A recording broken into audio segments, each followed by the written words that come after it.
Selamat sore Indonesia, Anda menyaksikan program berita Kompas Petang di Kompas TV Independen Terpercaya. Saya Valentina Sitorus. Dan saya Harjuno Pramudito, kita jelang Kompas Petang selengkapnya hanya di Kompas TV Independen Terpercaya. Informasi pertama kami awali dari Kalimantan Timur. Peristiwa tenggelam sebuah kapal diduga bocor, kapal feri bernama Fatimah II tenggelam di perairan Sungai Mahakam. Akibatnya truk dan mobil ikut tenggelam. Kelap semonten ini. Pun tenggelam bu, mobilnya bu, tenggelam bu. Ya Allah. Ya Allah. Ya Allah Gusti bu. Ya Allah. Inilah detik-detik tenggelamnya kapal feri Fatimah II dengan muatannya berupa 1 truk dan 2 mobil pickup. Kapal diduga kelebihan muatan hingga mengalami kebocoran di bagian buritan saat menyeberangi Sungai Mahakam di kawasan Dusun Sirbaya, Desa Sebulu Modern, Kutai Kartanegara. 8 orang termasuk nahkoda dan ABK selamat dalam kejadian ini.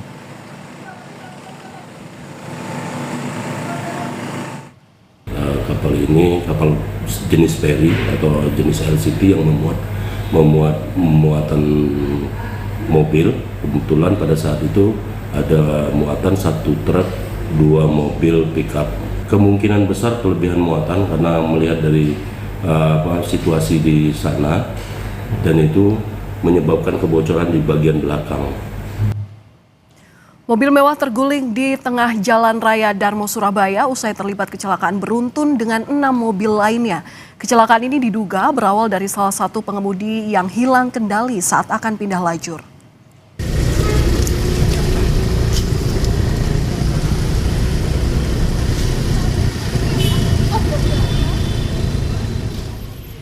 Inilah rekaman warga sesaat setelah kecelakaan beruntun ini terjadi di Jalan Raya Darmo, Surabaya pada Selasa sore.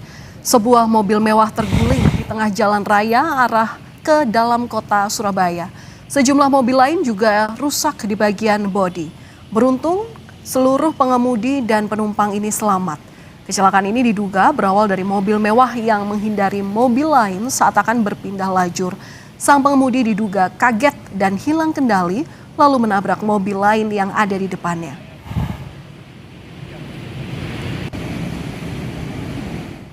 Informasi awal yang melibatkan 6 kendaraan, Mas. Lalu yang masih tinggal di TKP 4 kendaraan itu. Yang saja mobil apa deh? Nanti lebih jelasnya nanti kita itu ya. Sementara kita lakukan penyelidikan dulu dan pengumpulan barang bukti ya. Ada yang terguling dan ya tadi ada yang terguling jenis mobil Velfire.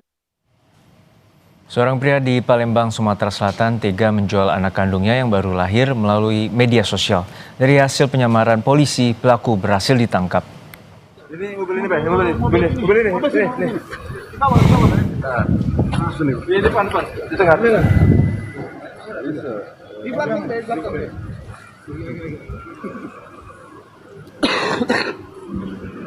Awalnya sih kok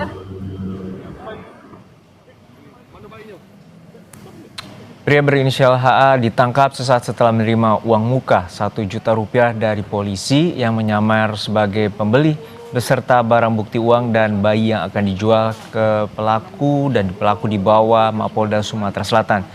Modus penjualan bayi dilakukan dengan cara menawarkan adopsi di media sosial seharga 52 juta rupiah. Mirisnya, sang bayi merupakan anak kandungnya yang baru lahir 3 hari.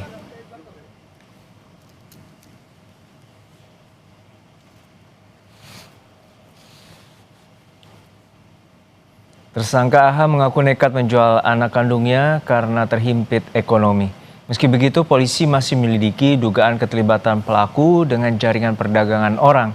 Selain sang ayah, polisi juga memeriksa ibu sang bayi yang berstatus sebagai saksi. Sementara bayi itu ditempatkan di keluarga ibunya dengan pemantauan polisi.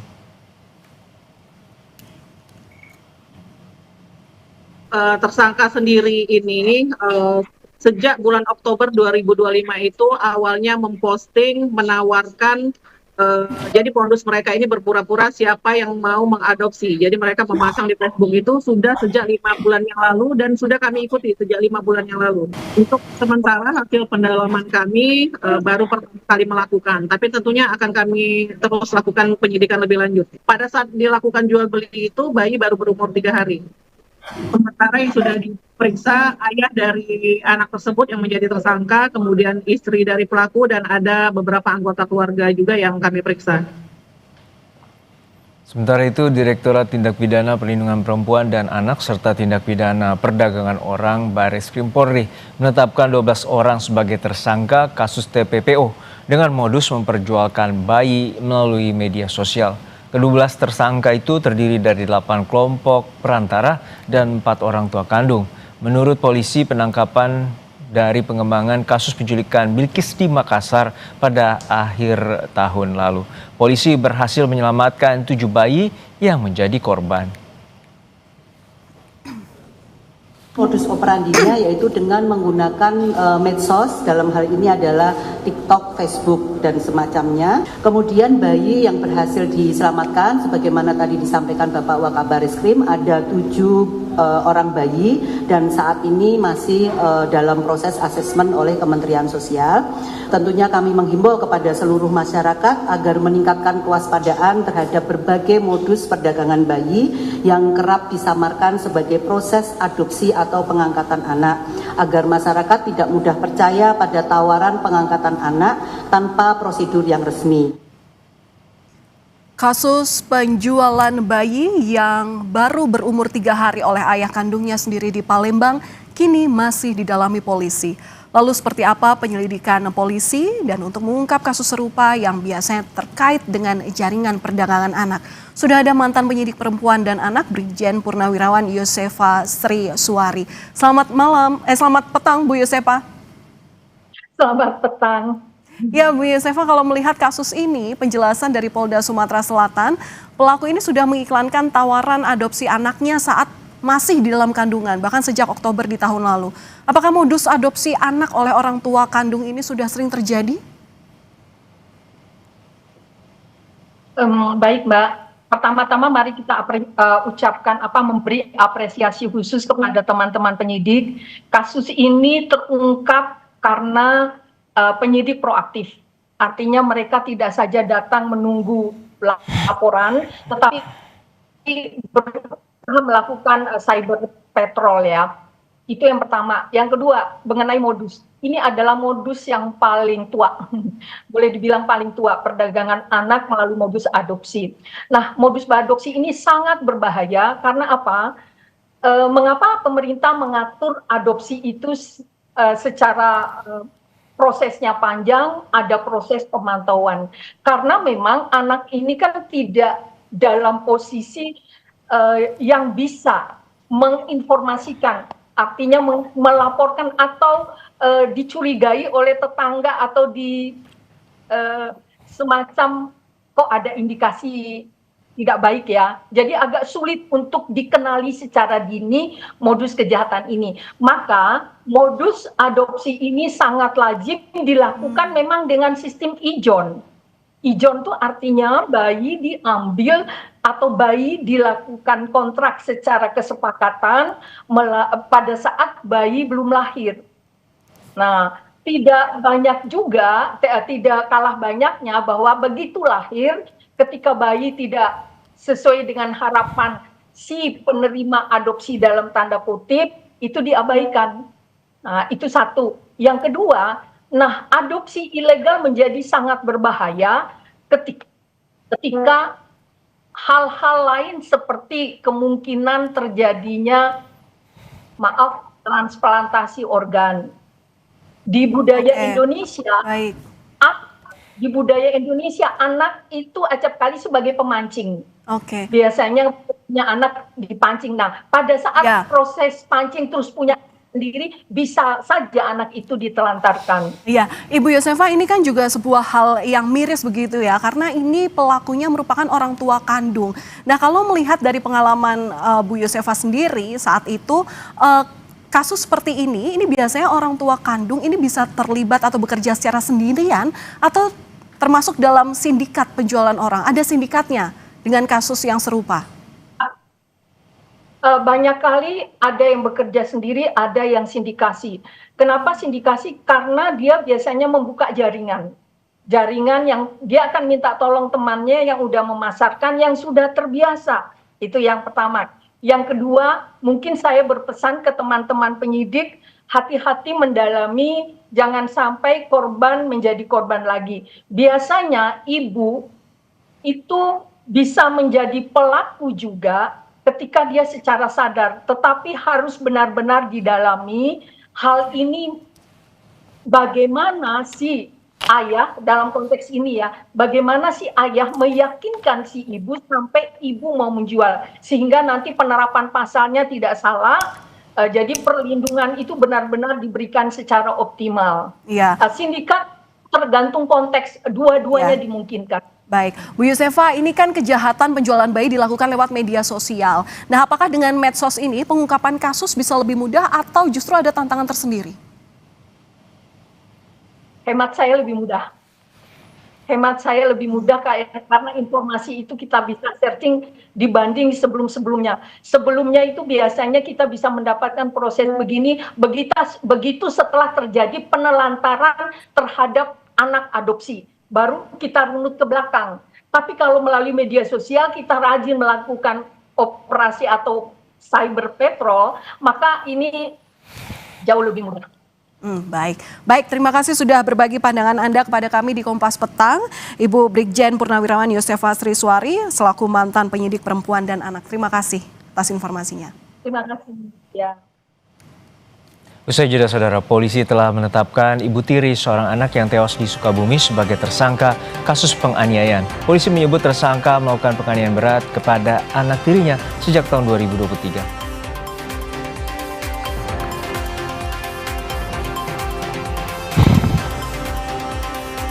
Kapolres Tual terkena anak panah saat berupaya melerai bentrok kedua kelompok warga di Kecamatan Pulau Dulah Utara, Kota Tual.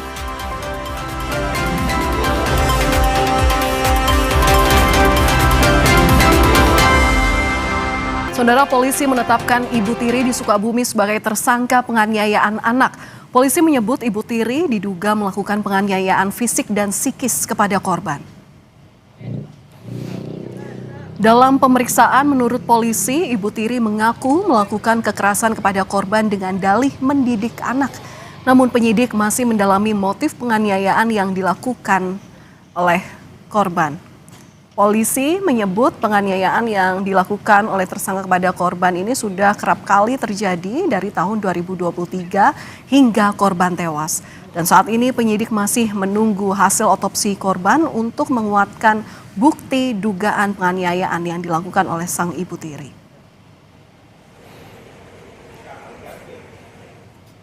Meninggalnya anak akibat kekerasan, dari Polres Sukabumi Satreskrim sudah menetapkan tersangka saudari TR yang merupakan Ibu Tiri.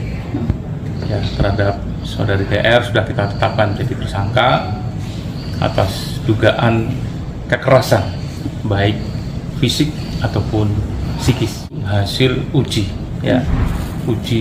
patologi anatomi dan juga toksiologi. Hasil dari keterangan korban NS pada saat di LP yang 2023 juga mengalami kekerasan yang sama.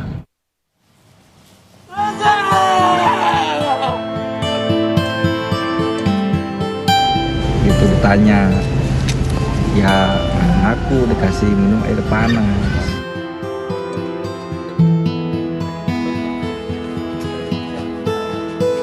Yang luka lecet, luka lebam, ada luka yang sudah sedikit mengering, kemudian ada luka yang terkesan melepuh seperti luka bakar.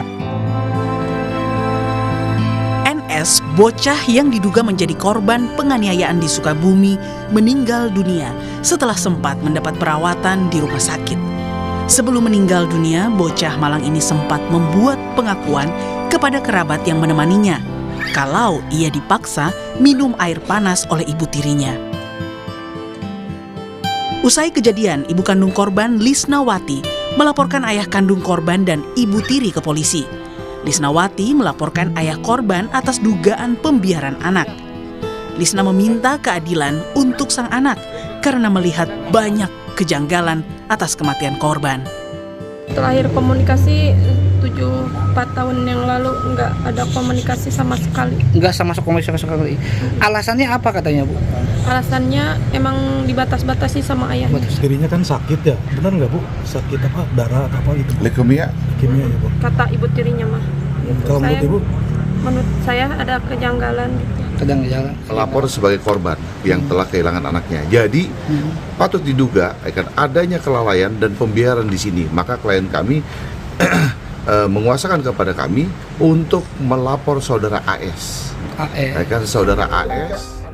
Atas peristiwa ini, Komisi Perlindungan Anak Indonesia terus mengumpulkan bukti terkait kasus meninggalnya NS di Sukabumi yang diduga dianiaya ibu tirinya. Dari hasil penyelidikan sementara, KPAI menemukan sejumlah fakta, yaitu adanya pembiaran perlakuan kekerasan yang kerap dialami korban. Tapi karena pelakunya ibu, ini sekuat apa sih ibu ini sehingga anak tidak berani untuk melawan, untuk istilahnya membela diri, ya.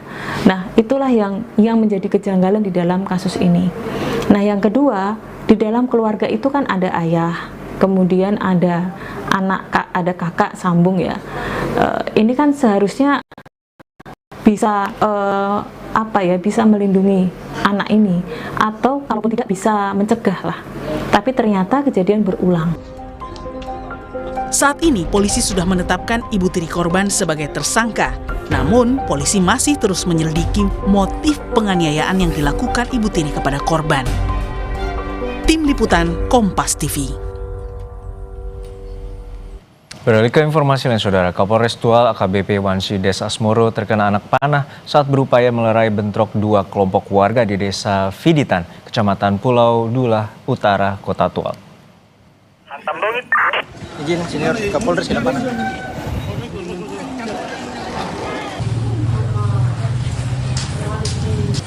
Kapolres Tual AKBP Wansi Des Asmoro mengalami luka di bagian kaki kiri setelah terkena anak panah saat melerai bentrokan dua kelompok warga yang terlibat aksi saling serang di jalan.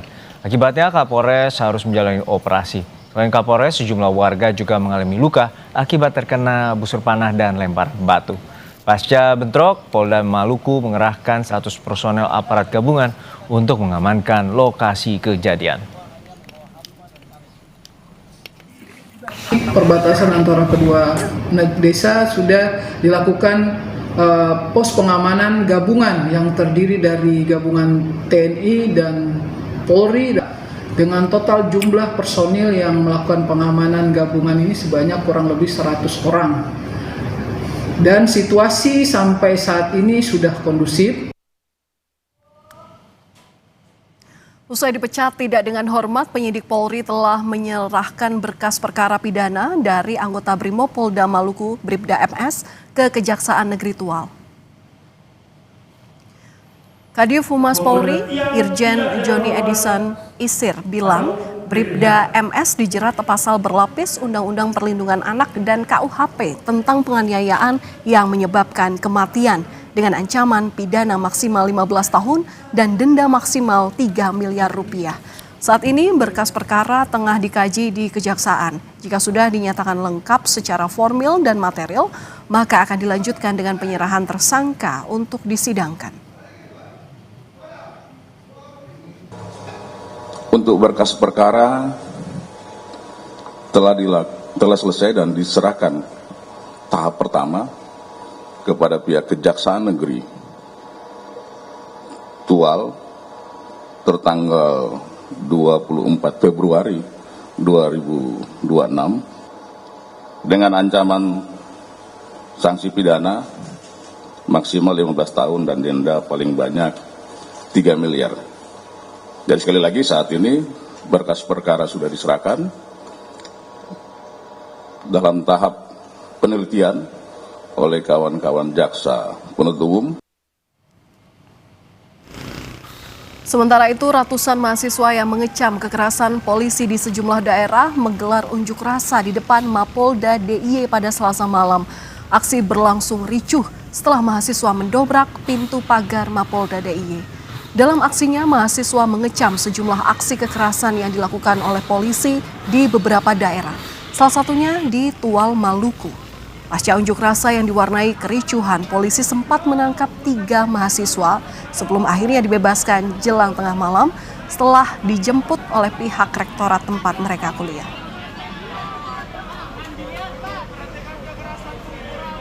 Hari ini ya kita berharap setidaknya polisi bisa sadar bahwa mereka tidak bisa melakukan ataupun semena-mena terhadap rakyatnya, bahwa polisi itu harus hadir sebagai garda pelindung bagi masyarakat.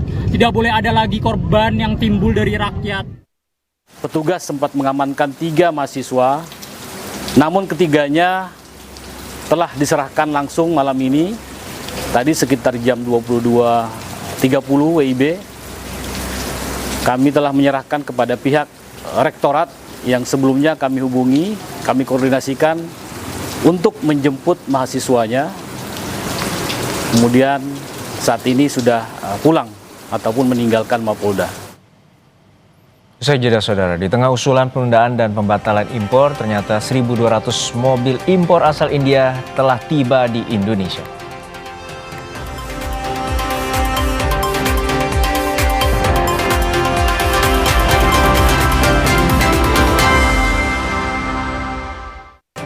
Kembali Kompas Petang Saudara, PDI Perjuangan merespons impor kendaraan niaga asal India oleh PT Agrinas Pangan Nusantara.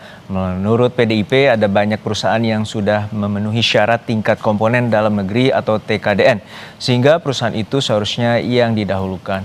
Wakil Sekjen PDI Perjuangan Adian Napitupulu bilang partainya sepakat jika impor kendaraan niaga asal India untuk Koperasi Merah Putih agar ditunda. Selain itu, Adian bilang ada banyak perusahaan kendaraan yang beroperasi di dalam negeri yang memenuhi standar TKDN. Sehingga jika ada kebutuhan untuk Koperasi Merah Putih, perusahaan itulah yang seharusnya diperhitungkan. Mobil pickup India, kan kemarin daripada ASKO sudah menyampaikan untuk menunggu dari Presiden ya. Terkait dengan itu, ya kita tunggu saja. Tapi sebenarnya kalau kita lihat, sebenarnya kan ada, apa sih isinya? Kalau kita bikin mobil tuh ada komponen lokal yang diproduksi lokal, TKDN. Apa tuh TKDN nama itu? Karoseri TKDN. Kandungan dalam negerinya lah, gitu loh. Rata-rata kan kalau saya tidak salah ya, itu sekitar sudah rata-rata 40%. Apakah kemudian impor yang dari mana? India ini juga memenuhi kriteria itu? Jangan sampai kemudian pabrikan-pabrikan yang sudah membangun di Indonesia, yang sudah memenuhi 40% TKDN itu, kemudian kehilangan kesempatan karena hal-hal lain. Rencana pemerintah melalui PT Agrinas Pangan Nusantara, Agrinas, mengimpor 105.000 pickup dan truk dari India, terdiri atas 35.000 mobil pickup 4x4 dan 35.000 truk roda 6 dari Tata Motors. Sisanya adalah 35.000 pickup 4x4 produksi Mahindra untuk mendukung target 70.000 koperasi Desa Merah Putih, menuai polemik di tengah industri otomotif dalam negeri yang lesu. Wakil Ketua DPR Sufmi Dasko Ahmad meminta pemerintah untuk menunda impor kendaraan-kendaraan niaga dari India. Posisi Presiden yang masih berada di luar negeri menjadi pertimbangan. Jadi rencana untuk impor 105.000 mobil pickup dari India, saya sudah menyampaikan pesan kepada pemerintah untuk rencana tersebut ditunda dulu, mengingat Presiden masih di luar negeri. Tentunya Presiden pada saat pulang akan membahas detail-detail mengenai impor tersebut, dan tentunya juga Presiden akan meminta pendapat dan mengkalkulasi kesiapan dari perusahaan dalam negeri. Merespon permintaan itu, Direktur Utama PT Agrinas Pangan Nusantara, Joao Angelo de Sousa Mota mengatakan siap mematuhi apapun keputusan pemerintah dan DPR. Meski ada usul penundaan, tetapi Joao mengatakan ada 1.200 pickup yang telah tiba di Indonesia. apapun keputusan negara, keputusan DPR, itu adalah suara rakyat dan mewakili rakyat. Saya sebagai Direktur Badan Usaha Milik Negara, saya akan taat, saya akan loyal, dan saya akan manut. Tindak lanjut yang unit yang sudah sampai, tetap kami manut dan taat kepada pemerintah dan DPR, di mana mereka mewakili rakyat. Jadi kalau memang disuruh bahwa tidak boleh dipakai, kami tidak akan pakai. Impor 105.000 unit mobil dari India juga diprotes oleh pelaku industri otomotif tanah air. Menurut Kamar Dagang dan Industri atau Kadin Indonesia, produsen otomotif dalam negeri mampu menyediakan kebutuhan pickup untuk Koperasi Desa Merah Putih. Mobil pickup untuk kebutuhan Koperasi Desa itu kan dengan jumlah yang begitu besar, kami menghimbau agar Bapak Presiden kalau bisa membatalkan rencana tersebut, karena apa? Produksi di dalam negeri juga sudah bisa mencukupi dan kapasitasnya jauh melebihi daripada apa yang dibutuhkan. Yang perlu dipikirkan adalah nanti after sales-nya. Kan itu kan begitu masuk tahun kedua kan pasti udah membutuhkan suku cadang. Nah, tentu diperlukan suku cadang. Kalau misalnya mobilnya itu impor, bisa bayangkan berarti nanti mobilnya antar tinggal bangkai. Dirut Agrinas menilai kebutuhan kendaraan mendesak seiring percepatan pembangunan Koperasi Desa Merah Putih. Hingga saat ini 30.712 koperasi telah dibangun dengan 1.357 bangunan sudah berdiri dan siap dioperasikan. Tim Liputan Kompas TV. Ya, Saudara, 1.200 unit mobil dari India sudah berada di tanah air. Sebelumnya, Wakil Ketua DPR Sufmi Dasko Ahmad telah meminta penundaan impor mobil 105.000 mobil dari India. Kita akan bahas polemik impor mobil dari India ini, dan sudah bersama kami juru bicara Partai Gerindra Astrio Veligen dan juga Mas Nailul Huda, Direktur Ekonomi Digital dari Selu. Selamat petang Bapak-Bapak. Semoga sehat-sehat selalu. Selamat sore Mas Juno, Mas Nailul. Selamat sore. Kita ke Mas Astrio dulu. Mas Astrio, ini tentu menjadi polemik dan menjadi sorotan publik. Ada usulan penundaan dari DPR bahwa impor mobil 105 dari India ini, 105.000 dari India ini agar ditunda. Lalu mengapa ini muncul? Karena sudah ada proses pembelian dan pemesanan dan juga sudah ada 1.200 unit yang sampai di Indonesia.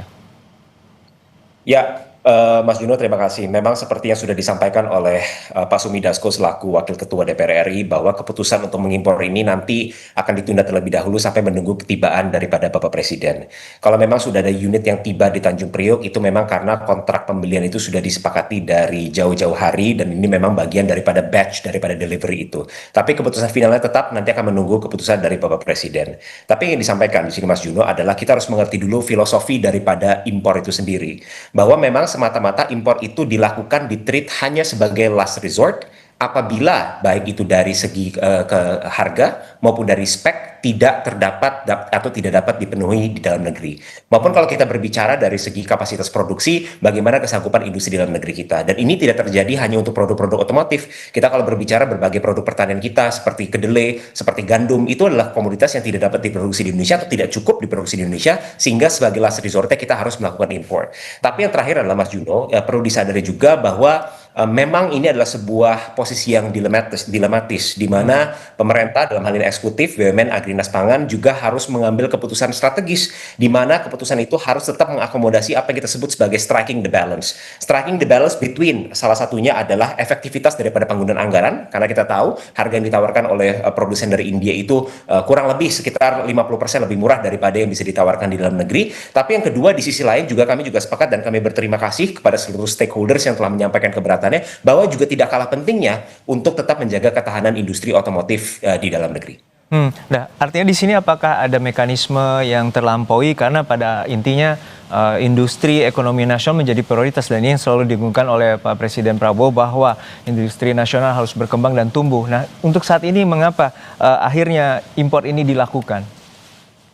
Ya, jadi begini Mas Juno, kalau seperti kita tahu Kopdes Merah Putih itu dicanangkan akan berdiri di kurang lebih sekitar lebih dari 80.000 desa dan kelurahan di seluruh Indonesia, di mana target tahun ini sendiri ada sekitar 60.000 koperasi yang sudah berdiri.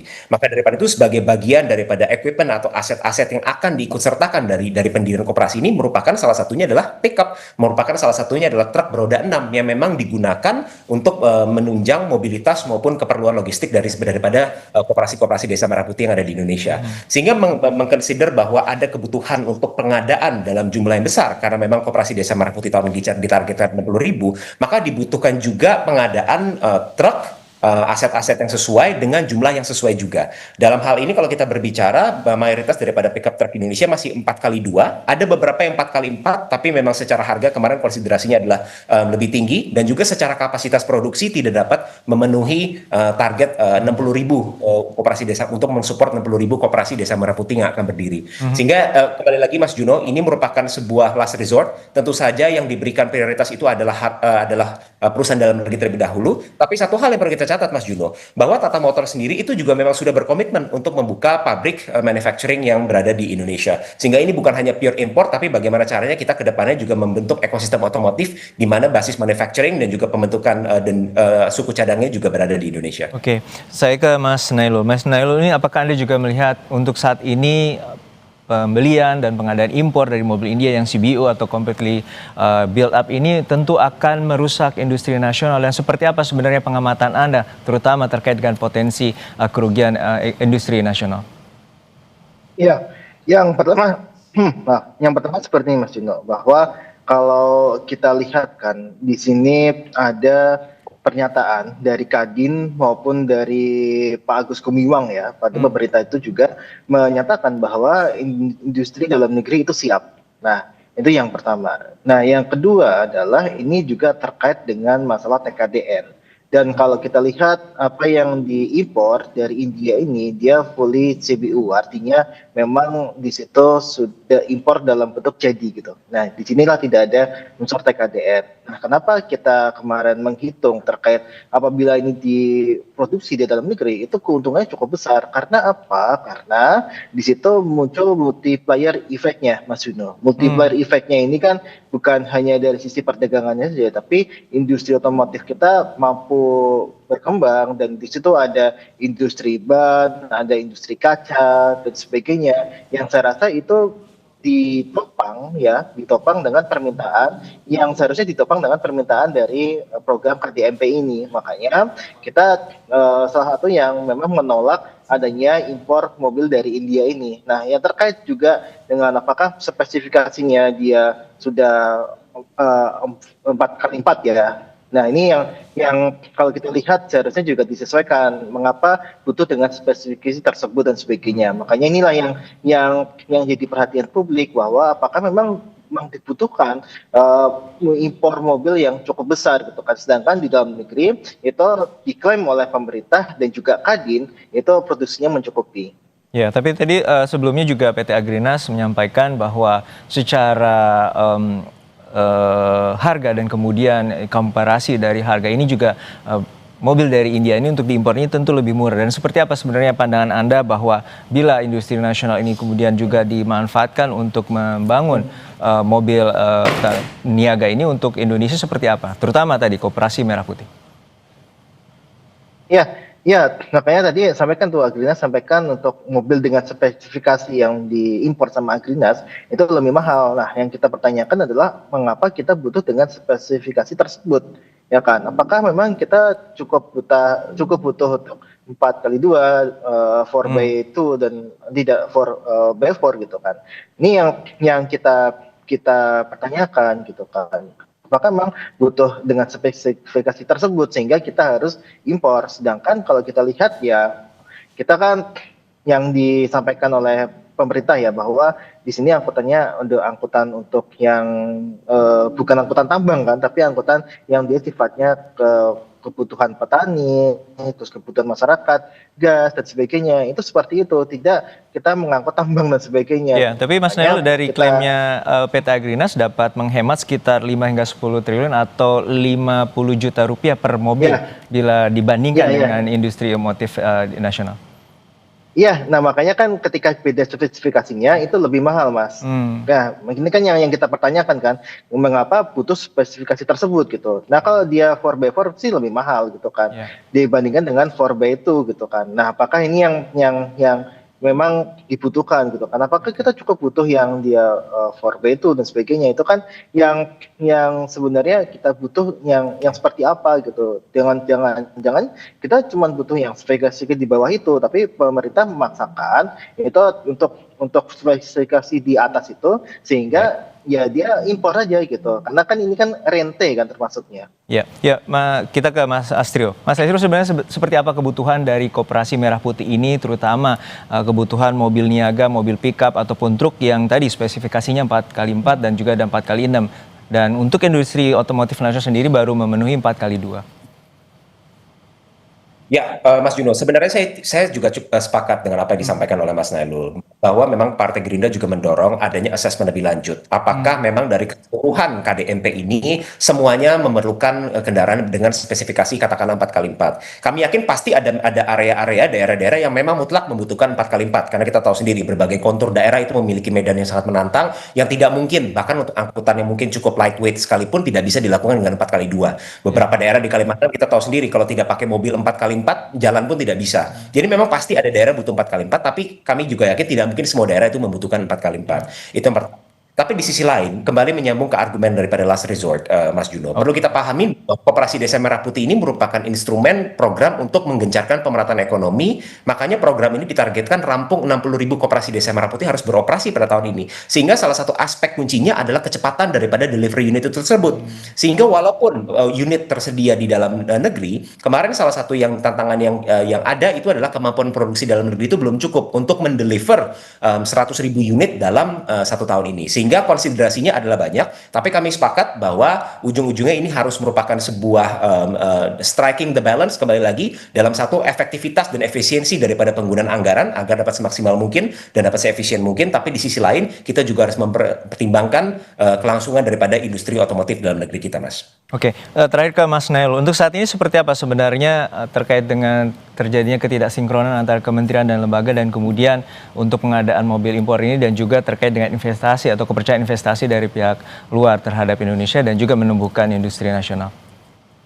Ya, tadi saya sepakat juga sama Mas Astrio ya, terkait juga ini perlu ditelaah lebih lanjut gitu kan, bahwa tidak semua daerah itu membutuhkan 4x4 gitu kan, dan itu harus dibuka secara luas ke publik gitu kan. Nah, ini yang memang harus dilakukan oleh Agrinas gitu. Nah, yang kedua adalah yang kita dorong itu bukan hanya komitmen saja, tapi ya Tata Motor harus membuka pabriknya di sini gitu kan. Nah, inilah yang sebenarnya kita dorong melalui kebijakan TKDN. Makanya ketika kita bicara kebijakan TKDN, ya Tata Motor ataupun Mahindra memenuhi atau tidak gitu kan. Nah, ini kan impornya kan impor CBU gitu kan. Nah, inilah yang memang kita sebutkan itu bisa merugikan ekonomi secara nasional. Karena apa? Karena yang sejatinya itu bisa diproduksi dalam negeri, ya walaupun ada sebagian yang butuh 4x4, tapi yang 4x2 itu tidak bisa gitu. Nah, ini yang dirugikan sebenarnya. Makanya ini harus benar-benar kita tough kepada aturan bahwa ya dia harus memenuhi alokasi TKDN dan sebagainya, yang harusnya itu ya tidak hanya komitmen tapi juga tindakan yang nyata. Oke, terakhir ke Mas Astrio, untuk tenggat waktu yang untuk pembicaraan dan pembahasan dengan Pak Presiden sendiri seperti apa nantinya untuk keputusan terkait dengan pengadaan mobil ini? Ya, tentu saja kita sekarang masih menunggu kepulangan dari Bapak Presiden. Seperti kita tahu, beliau masih menyelesaikan lawatannya mulai dari Amerika Serikat, lalu beliau bertolak ke Inggris, dan sekarang beliau berada di Timur Tengah. Dan tentu saja ketika beliau nanti kembali ke tanah air, ini akan menjadi salah satu prioritas utama untuk segera dibahas semua cost-nya apa, benefit-nya apa, plus-nya apa, minus-nya apa, dan kemudian nanti keputusan tersebut pasti akan diambil oleh Bapak Presiden. Baik, pertumbuhan terkait dengan industri nasional otomotif dan juga Koperasi Desa Merah Putih, pemenuhan terkait dengan kendaraan dan juga lokasi yang dimana tadi ada remote area atau daerah terpencil yang harus juga diperhatikan. Terima kasih atas insight-nya juru bicara Partai Gerindra Astrio Felgen dan juga Mas Nailul Huda, Direktur Ekonomi Digital Excelios. Sehat-sehat selalu Bapak-Bapak. Terima kasih, selamat sore. Usai jeda saudara, warga pada Tigor, Saparua, Bandung untuk menukarkan uang baru yang disediakan Bank Indonesia.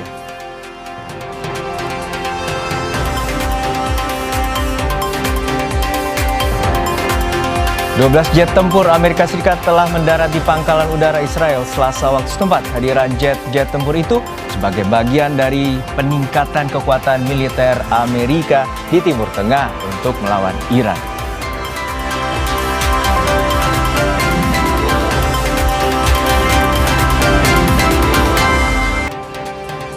Terima kasih Anda masih bersama kami di Kompas Petang. Saudara, 12 jet tempur Amerika Serikat telah mendarat di pangkalan udara Israel Selasa waktu setempat. Kehadiran jet-jet tempur itu sebagai bagian dari peningkatan kekuatan militer Amerika Serikat di Timur Tengah untuk melawan Iran.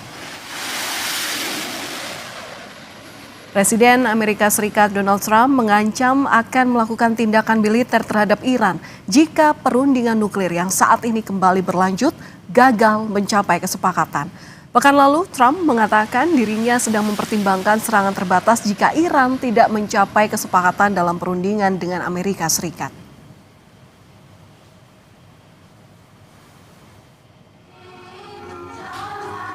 Presiden Donald Trump menuding Iran sedang mengembangkan rudal yang bisa menjangkau wilayah Amerika Serikat.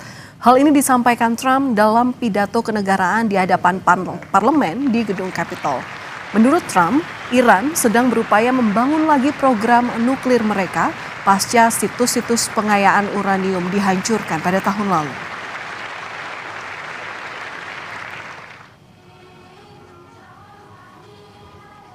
They've already developed missiles that can threaten Europe and our bases overseas, and they're working to build missiles that will soon reach the United States of America. They're starting it all over. We wiped it out and they want to start all over again. And are at this moment again pursuing their sinister ambitions.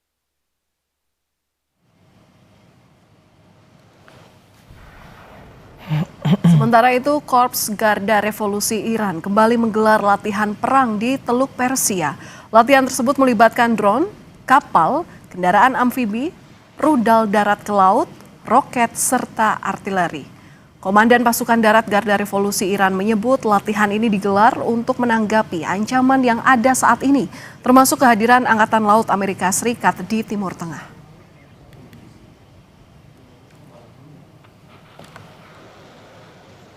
Beralih ke informasi dalam negeri, saudara. Warga memadati Gor Saparua Bandung untuk menukarkan uang baru yang disediakan Bank Indonesia. Sejak Rabu pagi, warga antusias dan antre untuk menukarkan uang di dalam Gor Saparua. Petugas membagi antrean guna menghindari penumpukan warga. Sebelumnya, warga diwajibkan mendaftarkan secara daring melalui aplikasi atau situs resmi Bank Indonesia. Warga harus bersaing untuk mendapatkan jadwal penukaran karena ada batasan kuota. Penukaran uang menjadi primadona setiap bulan Ramadan sebagai persiapan membagikan THR ke sanak keluarga di Hari Raya Idul Fitri. Asalnya saya di orang Sukabumi nih, terus pengennya tuh kan di Sukabumi biar dekat. Cuman taunya yang Sukabumi udah habis, ya udah larinya ke Bandung. Nah di Bandung ternyata masih banyak yang kosong. Saya dapat itu kan dibuka jam 2 siang waktu itu. Nah saya dapatnya di jam 10 malam. Itu ngewar terus, nge-refresh, loading terus. Gitu. Ratusan warga antre di tempat penukaran uang yang dibuka oleh Bank Indonesia di Gedung Museum Siginjai, Kota Jambi. Antrean warga mengular sejak pagi hingga siang. Khusus di Museum Siginjai, layanan penukaran berlangsung selama 3 hari, mulai tanggal 24 hingga 26 Februari. Setiap warga yang ingin menukarkan uang dibatasi maksimal sebesar Rp5.300.000 untuk setiap orang. Warga diwajibkan terlebih dahulu mendaftarkan serta mengisi data melalui aplikasi Si Pintar sebelum datang ke lokasi penukaran.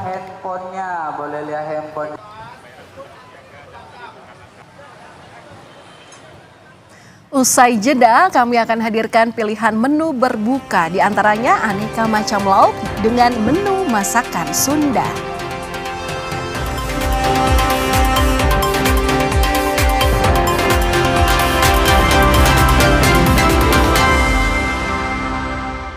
Kembali di Kompas Petang, saudara. Di Aceh, mahasiswa Universitas Syah Kuala mengikuti Bazar Ramadan. Kegiatan ini memberi kesempatan mereka belajar membangun wirausaha agar tidak hanya berorientasi pada dunia kerja.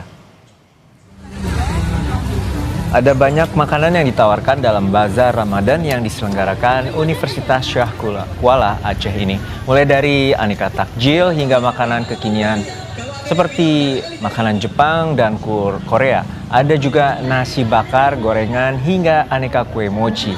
Harga yang ditawarkan sangat ramah bagi kantong mahasiswa, mulai dari Rp2.000 hingga Rp15.000.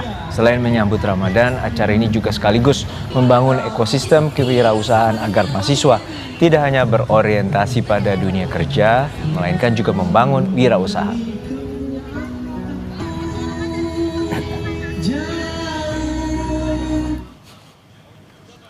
Di Jakarta, salah satu rumah makan Cikajang menyediakan aneka macam lauk dengan menu masakan Sunda, seperti bebek goreng, ayam goreng, berbagai olahan pepes, aneka macam sate, seperti ati ampela, usus ayam, hingga udang yang siap digoreng, aneka olahan ikan mulai dari balado hingga ikan goreng, lengkap dengan sambal dan sayur asam.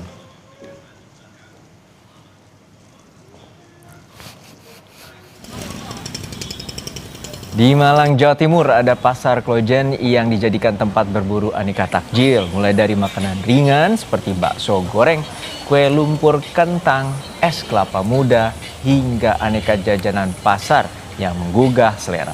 Menurut pengunjung, banyaknya pilihan menu takjil dan harga yang tidak terlalu mahal membuat pasar Klojen menjadi favorit berburu takjil.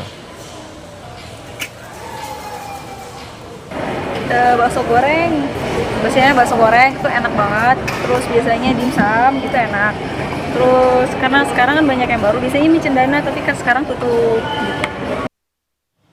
Lalu apa menu buka puasa Anda hari ini? Jurnalis Kompas TV punya referensi makanan buat menu berbuka. Kita akan sapa jurnalis Kompas TV Jihan Jufri dan juru kamera Bodia Vimala serta Andika Pratama di Jakarta. Dan dari Malang, Jawa Timur ada jurnalis Kompas TV Nadifa Rahma dan juru kamera Dedik Prasetyo. Kita ke Jakarta terlebih dahulu. Jihan, jadi apa menu favorit berbuka yang bisa jadi referensi pemirsa Kompas TV hari ini? Oke, Valen dan juga saudara, untuk rekomendasi berbuka puasa saat ini mungkin saya akan merekomendasikan rumah makan prasmanan yang ada di Cikajang, yang mana ini menyajikan berbagai macam makanan khas Sunda. Akan ditunjukkan oleh juru kamera Kompas TV makanan-makanan apa saja, atau di sini nih seperti yang Anda bisa lihat, ini merupakan lauk pauk yang menjadi favorit dari para pengunjung yang datang ke rumah makan prasmanan Cikajang ini, yakni ada ayam kampung, lalu juga ada bebek goreng. Selain daripada goreng-gorengan, empal dan juga pepes-pepesan ini juga menjadi favorit daripada para pengunjung yang ada di sini. Informasinya di sini bahkan ada sekitar 40 macam lauk, Valen dan juga saudara. Ada sate-satean, ada ikan bakar, ada ikan goreng. Pokoknya ada banyak sekali makanan, mulai dari lauk pauk, lalu juga sayur-sayuran. Dan kalau di sini sayurannya memang ada sekitar 20 macam sayuran yang disajikan di rumah makan prasmanan Cikajang ini.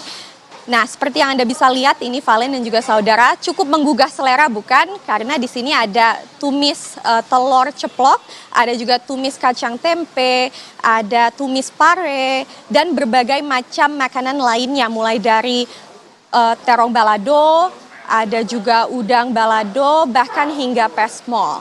Kalau kita bergeser ke sisi selanjutnya, ini masih ada berbagai macam makanan lagi, mulai dari masih tumis-tumisan, ada orek tempe. Orek tempenya ini ada yang kering dan juga ada yang basah, lalu juga ada tumis oncom, ada juga tumis tauge. Yang bikin menariknya di rumah makan Sunda ini, selain bisa menjadi tempat untuk menghilangkan rasa kangen dengan masakan Sunda bagi para perantau, ini terletak juga di tengah kota. Nah, di sini yang menarik juga pastinya ada berbagai macam sambal yang bisa dipilih dan diambil secara sepuasnya begitu ya, gratis, dan juga ada berbagai macam lalapan.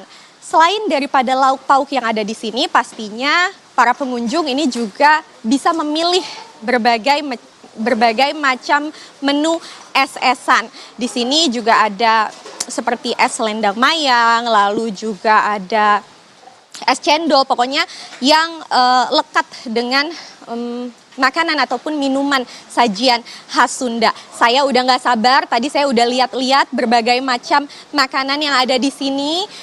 Kayaknya sekarang saya udah tahu apa yang saya mau pilih di sini, jadi saya mau langsung pesan aja supaya disiapin buat berbuka puasa nanti. Mbak, saya mau pesen nasinya pakai nasi tutuk, lalu apalagi ya, ayam kampung sama tumis kacang panjang, dan juga apalagi ya Mbak di sini yang favorit?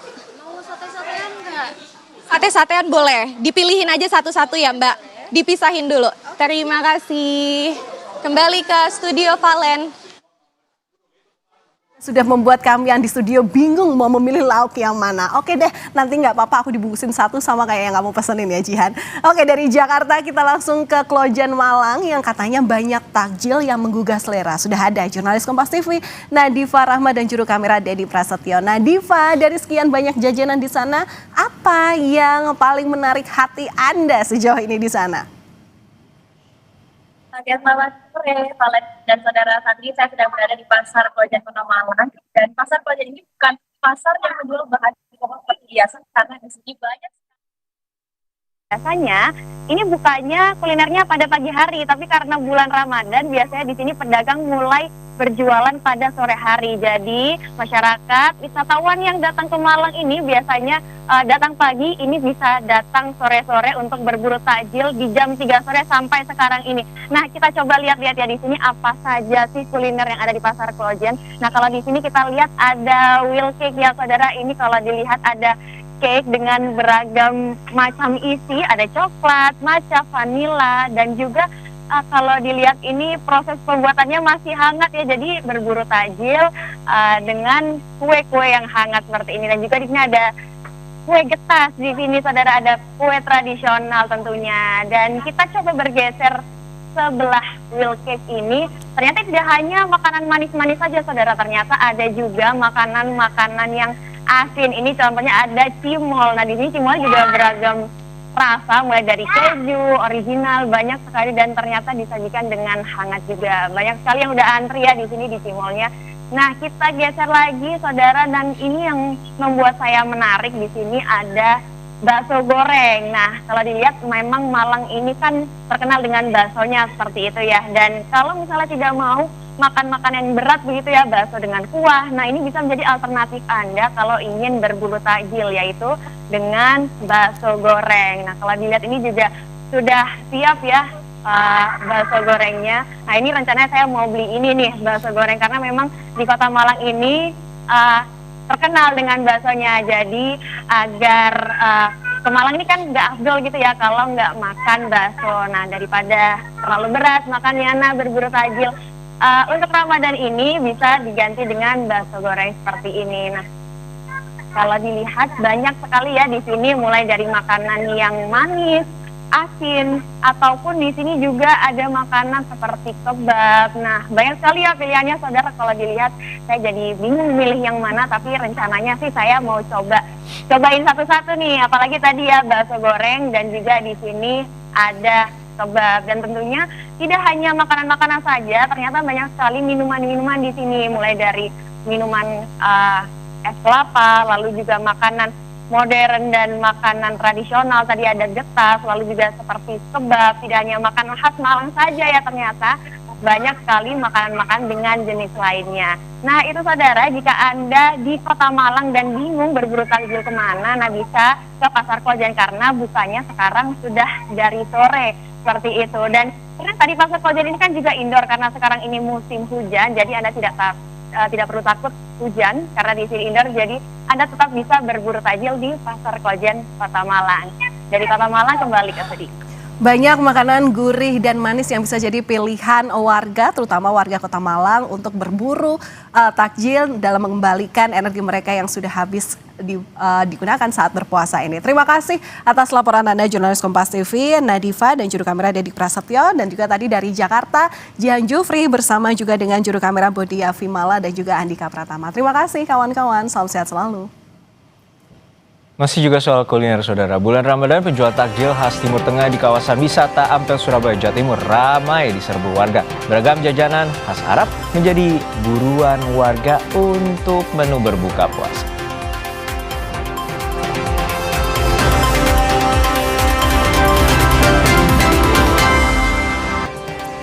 Saudara, bulan Ramadan, penjual takjil khas Timur Tengah di kawasan wisata Ampel, Surabaya, Jawa Timur ramai diserbu warga.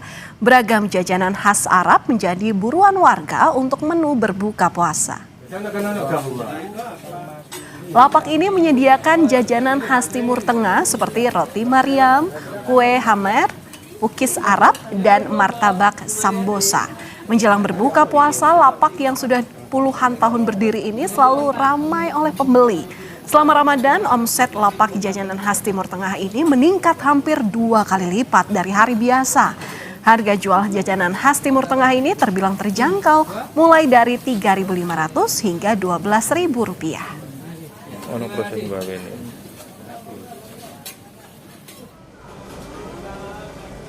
Sementara itu di Bandung, Jawa Barat, menu ayam bakakak khas Sunda juga menjadi favorit untuk berbuka puasa. Salah satunya adalah di rumah makan Abah Harja. Ayam bakakak menggunakan ayam kampung yang dibakar dengan bumbu rempah selama 1 jam.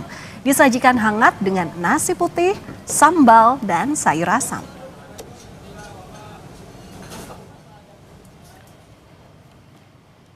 Ayam bakakak menjadi salah satu menu berbuka puasa yang bisa Anda coba. Ada jurnalis Kompas TV Mita Handayani dan juru kamera Andri Iskandar di Bandung, Jawa Barat yang akan melihat langsung pembuatannya. Mita, seperti apa kuliner ayam bakakak yang juga akan menggugah selera untuk sebagai buka atau menu buka puasa? Ya, selamat petang Juno. Ini saya akan mengajak Anda dan saudara untuk nanti berbuka puasa. Kira-kira kalau ke Bandung ada apa? Ini saya sedang berada di salah satu tempat makan di rumah makan Abah Harja, di mana di sini yang paling terkenalnya adalah ayam bakakak. Atau kalau misalnya orang Sunda bilangnya bakakak hayam, seperti itu. Ini proses pembuatan dari bakakak hayamnya sendiri berbeda. Kalau misalnya yang lain itu diungkep terlebih dahulu baru dibakar, namun untuk proses pembuatan ayam bakakak di sini ini berbeda karena langsung dibakar selama 1 jam. Tapi ini nggak gosong. Ini kalau misalnya mau lihat Juno, ini ayam bakakaknya seperti apa, ini dia tampilannya. Ini udah menggugah selera. Tadi ketika saya datang ke sini, aroma dari rempah ayam bakakak yang dibakarnya itu udah langsung tercium. Jadi tadi datang sekitar pukul 4, saya udah pengen langsung buka gitu, pengen nyobain gimana sih rasanya ayam bakakak yang kaya akan rempah. Belum lagi kalau misalnya ditambah sama sambal dadakan. Ini tuh kayak, wah, ini segar banget sih. Sambal dadakan, tomat, cengek, dan ada kemanginya. Apalagi cengek juga sekarang lagi mahal ya. Jadi kayak ini tuh kalau dilihat dari visualnya, cengeknya tuh nggak pelit gitu. Dan paling enak tuh makan bakakak tuh sama ini nih Juno. Sama nasi pulen. Ini kalau misalnya dilihat aja, perpaduannya sangat menggoda. Saya udah gak sabar menunggu nanti berbuka puasa. Saya mau nunjukin nih, kenapa kira-kira nasinya pulen. Karena, sini nih, ini dia, ini rahasia dapurnya. Kalau rahasia dapur di tempat lain itu ditutupin, kalau di sini dibuka sebuka-bukanya. Jadi nasi yang bikin pulen itu karena memang beras yang dihasilkannya adalah dari sawah sendiri. Dan ini gabahnya tuh langsung digiling sendiri Juno. Jadi dari sini nanti proses penggilingannya langsung ke sini dan langsung dimasak oleh para pegawai yang ada di sini. Tadi saya sempat nanya-nanya sih ke pegawainya untuk proses masaknya kayak gimana. Ternyata proses masaknya juga masih sederhana karena kalau bahasa Sundanya masih diakel, seperti itu Juno. Dan ini saya sudah gak sabar mau menunggu berbuka puasa karena di sini pun sudah banyak para pengunjung yang datang untuk menantikan buka puasa. Juno. Nasinya pulen, ayamnya juga tampak lezat dan sambelnya juga menggugah selera. Wah, ini tampaknya menjadi salah satu favorit menu berbuka puasa. Terima kasih atas laporan Anda, Jones Kompas TV, Mita Handayani dan Andri Iskandar dari Bandung, Jawa Barat. Dan Kompas Petang masih akan kembali untuk Anda usai jeda. Masih banyak informasi yang ingin kami sajikan untuk Anda. Tetaplah bersama kami.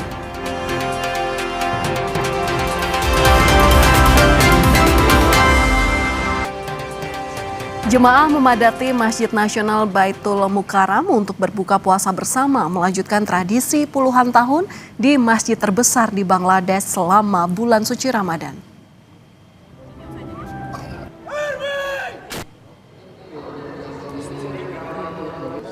Rekaman menunjukkan jemaah yang duduk secara berdesakan di halaman timur dan selatan masjid menjelang azan maghrib. Mereka disuguhi hidangan sederhana berupa buah-buahan, kentang, dan nasi crispy atau muri. Penyelenggara menyebut buka puasa gratis ini digelar oleh jemaah tablighi semata-mata untuk mencari ridho Allah dan melayani mereka yang berpuasa.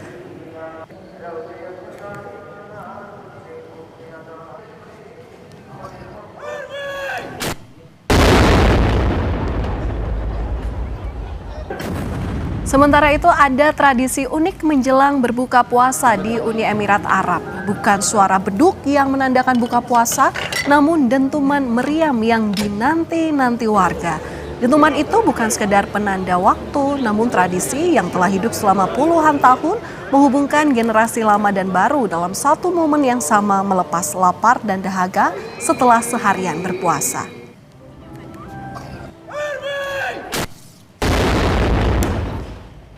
Informasi tadi menutup jumpa kita di Kompas Petang hari ini. Saya Harjuno Pramudito. Dan saya Valentina Sitorus. Terima kasih atas perhatian Anda. Sampai jumpa.